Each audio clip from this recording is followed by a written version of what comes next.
목사의 아침 묵상 2025년 3월 30일 주일 아침입니다. 오늘은 누가복음 14장 25절로 35절 말씀을 통해서 신앙의 중간지대는 없다, 이런 제목으로 말씀 묵상의 은혜를 나누겠습니다. 한 주간의 사역으로 지친 내 육체를 회복하면서 어제는 영혼의 집중력을 다시 되돌리는 소중한 시간을 가졌습니다. 오늘 주일은 제자의 길을 말씀하시는 주님의 음성에 귀를 기울이려고 합니다. 중보기도의 교제 최종 점검이 이루어지고 있습니다. 주님의 제자가 된다는 것은 기도로 동역하는 삶이기도 합니다. 이 교제가 많은 사역자와 교우들에게 제자로서의 사명을 일깨우고 기도의 불을 지피는 그런 도구가 되기를 기도합니다. 오늘은 작은 교회를 방문합니다. 설립 1주년을 맞이한 교회에 초대받았지만 일정이 잡혀 참석하지 못해 늦게야 방문하게 되었습니다. 건강하게 세워져가는 교회를 방문하는 일은 늘 설렙니다. 어떤 모습으로 성장했을까? 진실로 주님의 마음으로 함께하며 힘을 주는 방문이 되기를 기도합니다. 이날 주님은 어떤 말씀으로 인도하실까? 본문은 수많은 무리가 함께 걷는 과정에 주시는 말씀입니다. 25절, 수많은 무리가 함께 갈새 예수께서 돌이키사 이르시되, 수많은 무리는 도대체 얼마나 많은 사람들이 따르는 것일까라는 생각을 해봅니다.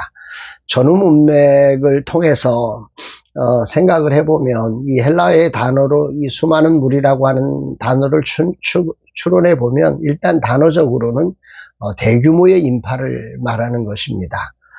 그런데 그 누가복음 12장 1절에 예수님을 따랐던 사람들이 수만 명이 모였다고 했으니까 본문의 숫자는 최소 수천 명에서 많게는 수만 명에 이르는 사람들이 지금 예수님을 따르고 있습니다.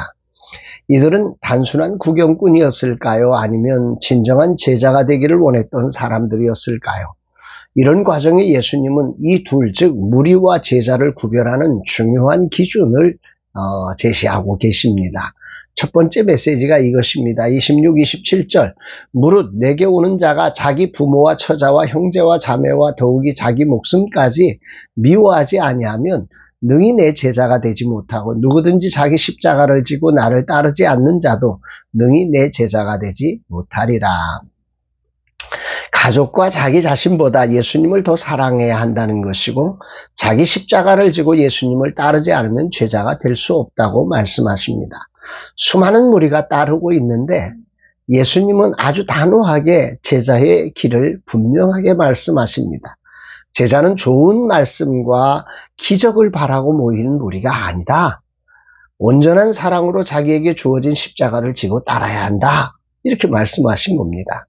그러면서 예수님은 두 가지 비유를 들어서 제자가 되기 위해서 그 신중한 결단이 필요함을 말씀하시죠. 28절, 너희 중에 누가 망대를 세우고자 할진대 자기의 가진 것이 준공하기까지 족할는지 먼저 앉아 그 비용을 계산하지 않겠느냐.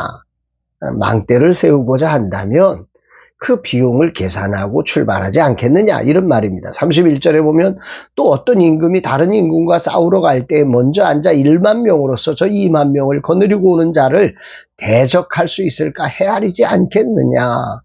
전쟁을 앞두고 적의 숫자와 우리 숫자를 비교하며 우리가 어떻게 싸울지를 계산하고 나서 싸울지 안 싸울지를 결정하지 않겠느냐. 예수님은 이렇게 말씀하시는 거죠. 제자의 길은 마찬가지로 순간적인 감정으로 결정하는 길이 아니다. 철저한 준비와 대가 지불이 필요하다. 시간과 육체적 헌신, 재정적 희생까지 감당할 각오가 있어야 하는 거다. 이렇게 말씀하신 겁니다. 마지막으로 제자가 되는 길에 대해서 예수님은 이렇게 말씀하시죠. 33절, 이와 같이 너희 중에 누구든지 자기의 모든 소유를 버리지 아니하면 능히 내 제자가 되지 못하리라. 예수님을 따르는 길은 자신의 욕망과 소유를 포기하는 헌신이 필요하다는 것입니다. 진정한 제자의 길은 모든 것을 내어놓는 선택이어야 한다. 이런 것입니다. 다시금 처음으로 돌아가 봅니다. 수만 명의 무리가 예수님을 따르고 있는데 예수님은 그 수만 명의 무리가 듣기 좋은 소리를 하지 않으셨습니다. 오히려 수많은 무리를 쫓아내는 말씀처럼 들려지기도 합니다. 왜 그러셨을까요? 예수님은 세상에 무리를 얻기 위해서 더 많은 사람을 모이게 하려고 오신 게 아니었습니다. 그분은 진정 죽으신 이후에 교회를 세울 제자를 세우기 위해서 오셨습니다. 그분은 3년이란 자신의 시간에 진정한 제자를 세우고 아버지의 뜻을 따라 십자가에서 온 인류의 죄를 대속하는 죽음과 그리고 3일 만에 부활 승리하여 인류의 새로운 길을 여시는 그 거룩한 사명을 위해서 이 땅에 오셨기 때문에 가장 화려한 자리에 가장 핵심적인 이야기를 하셨던 것입니다. 그러면서 이렇게 결론을 맺으시지요. 34, 35절. 소금이 좋은 것이나 소금이 만일 그 맛을 잃으면 무엇으로 짜게 하리요? 땅에도 거름에도 쓸데없어 내버리느니라. 들을 귀 있는 자는 들을지어다 하시니라. 예수님은 제자의 삶이 철저한 헌신을 요구하는 것임을 강조하신 후에 소금의 비유를 통해서 헌신을 잃은 신앙이 무기력하고 무가치함을 경고하시는 겁니다. 당시 팔레스타인 지역의 소금은 불순물이 많아서 쉽게 부패하고 맛을 잃어버리는 그런 일들이 많았다고 합니다. 이처럼 신앙이 변질되면 세상에 선한 영향력을 끼칠 수 없고 결국 쓸모없이 버려지게 됨을 의미하는 겁니다. 소금이란 음식의 맛을 내든지 아니면 부패를 방지하든지 하는 역할을 합니다.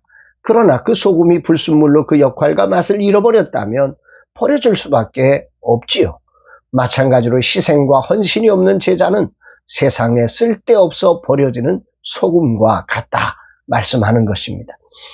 예수님은 오늘 제자의 삶은 철저한 헌신을 요구하며 만약 헌신을 잃으면 소금이 맛을 잃은 것처럼 신앙이 무가치하다고 경고하셨습니다. 이 말을 종합해보면 신앙은 중간지대가 없다 이 말입니다. 근자의 가나안 교인들이 심각할 정도로 늘어가는 추세에 이 말씀은 매우 중요한 결단을 우리에게 요구하는 것 같습니다. 오늘날 우리는 제자의 길을 걸어가고 있는가? 아니면 예수님을 따르는 무리 속에 머물러 있는가? 가나안 성도의 증가, 편리한 신앙생활, 헌신 없는 교회의 현실 속에서 우리는 다시 한번 철저한 결단을 요구받고 있는 것입니다.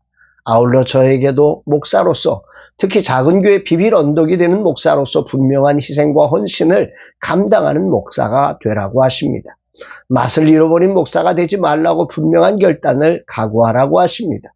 건강을 회복하느라 느슨해진 내 몸과 마음을 향해 주님은 진정 무엇보다도 주님을 사랑하는지 그리고 그것을 위해 모든 것을 부인하고 따르고자 하는 신중한 결단했는지 온전히 헌신하는 종인지를 물으시는 겁니다. 이제 젊은 시절처럼 헌신할 수는 없습니다. 그러나 내게 주신 은혜를 따라 나를 부르시는 곳 어디서나 멈추지 않고 오직 주님을 향한 뜨거운 사랑으로 나를 드리기를 주저하지 않을 것입니다. 주님이 쓰신다면 나의 약한 몸이라도 드릴 것입니다. 느슨해진 몸과 마음을 다시 붙들고 철저한 헌신과 순종으로 나아갈 것입니다. 성령께서 동행해 주시며 이 다짐을 받아 써주시기를 기도합니다. 주님, 이 종을 온전히 주님께 드립니다. 주님이 원하시는 자리에서 주님의 뜻을 따라 살겠습니다. 헌신과 순종이 흔들리지 않도록 성령님께서 이끌어 주옵소서 고백합니다. 사랑하는 여러분, 여러분들의 삶은, 신앙은 오늘 어느 곳에 있습니까? 제자입니까? 무리입니까? 신앙은 중간은 없습니다. 둘 중에 하나가 선택되어져야 합니다. 이 둘 사이에 중요한 것은 하나님의 부름 앞에 온전한 우선권과 헌신을 드리고 있느냐는 거지. 오늘 진정 주님 앞에 헌신된 제자로서 주님을 따르는 저와 여러분들이 되셔서 주님을 기쁘시게 하고 주님 나라를 확장해가는 하나님의 거룩한 제자들 되기를 주의 이름으로 축복합니다. 사랑합니다, 여러분.